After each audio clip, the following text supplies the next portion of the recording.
said many things about Kenneth Matiba. There are those who are privileged to work with him. There were those who are privileged to be with him. And we all, as we celebrate the life of Matiba, we also celebrate Edith and the family for what the sacrifices they have made for so long to look after and take care of Matiba. At a personal level, I am a witness to the positive things that have been said about Matiba. When I had the privilege to go to Kahuia Girls, I saw the footprints of a Kenyan nationalist who thought about the empowerment of the people of Kenya through education. He has made a huge contribution in what Kahuia Girls is today.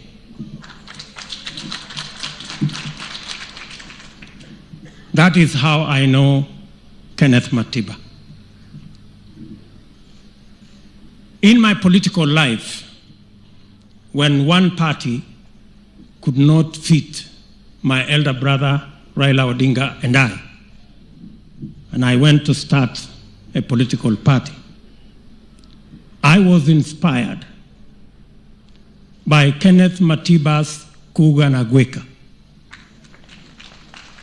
And when I started URP, the slogan became Kusema na Kutenda. Again, I was inspired by this great patriot and Kenyan nationalist. Let me say, when Kenneth Matiba stepped out of his comfort zone and fought for multi-party democracy in Kenya, he did so as a Kenyan nationalist. He did so not for his village, not for his community, not for his county, not for his corner. He did so for every Kenyan so that we can expand that democratic space that today makes us a multi-party democracy. But it is also true that along the way, what Kenneth Matiba, the nationalist, and his team stood for was hijacked. And what Matiba had done as a nationalist was now hijacked and made. The politics was reduced to the merchandise of ethnicity, division, and hate. And that is when Uhuru Kenyatta, now president, sat us down and told us this is not what multi-party was all about. The division, the hate, the ethnicity that drove this country almost to a precipice. And when we sat down, Uhuru Kenyatta persuaded us that, gentlemen and ladies, it is better we lose the election as nationalists in a national party than win as tribalists in regional parties. And that is why we brought this country back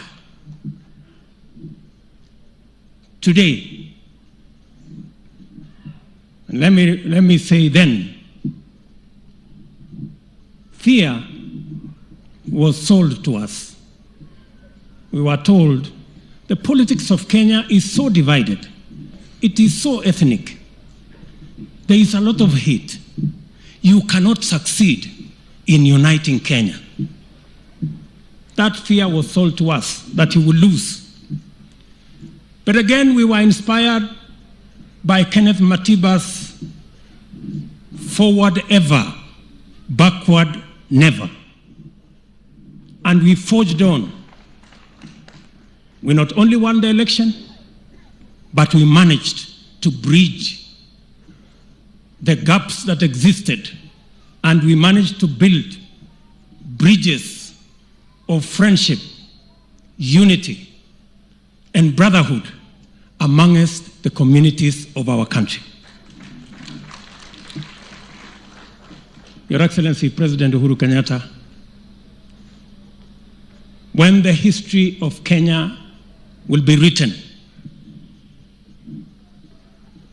your legacy may not necessarily be the standard gauge railway, although it is a great achievement. It may not be the 6.7 million Kenyans that today enjoy electricity in their homes, although it is great. It may not be the 7 million Kenyans today who have NHIF cards in their homes. It is great. But your legacy will be the courage you had to assemble us and tell us it is possible for us to unite this country.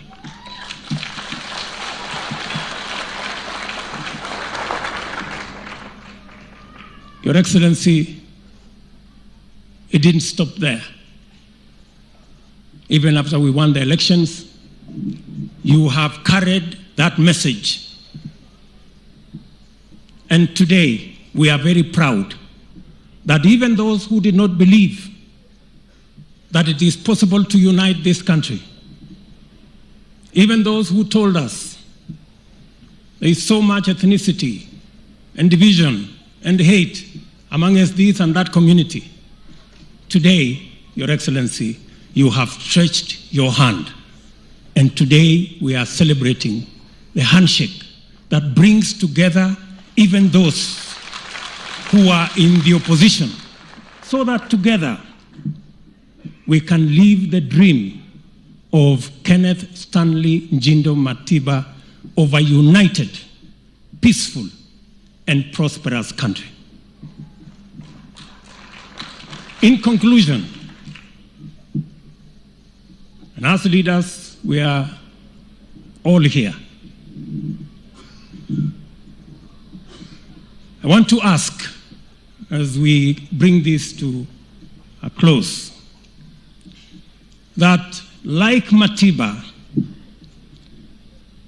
we will be willing to sacrifice our comfort and political positions so that we can empower millions of Kenyans in a setup that values the citizens of this country as opposed to the positions and the power that we so much seek as political leaders.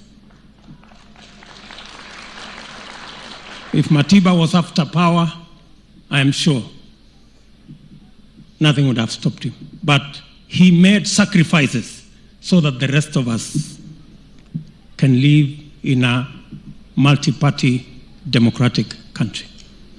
We owe him that debt, that we too as leaders must sacrifice what is good for us and our comfort and our positions, and instead look out to serve 45 million Kenyans in an empowerment program that brings all Kenyans together. Again, Mama Edith and the family, your loss is the loss of Kenya. Matiba belonged to you. You loved him. Many Kenyans loved him. We adored him. He was a great inspiration to many of us, but God loved him more. Today, he's gone to be with his Maker.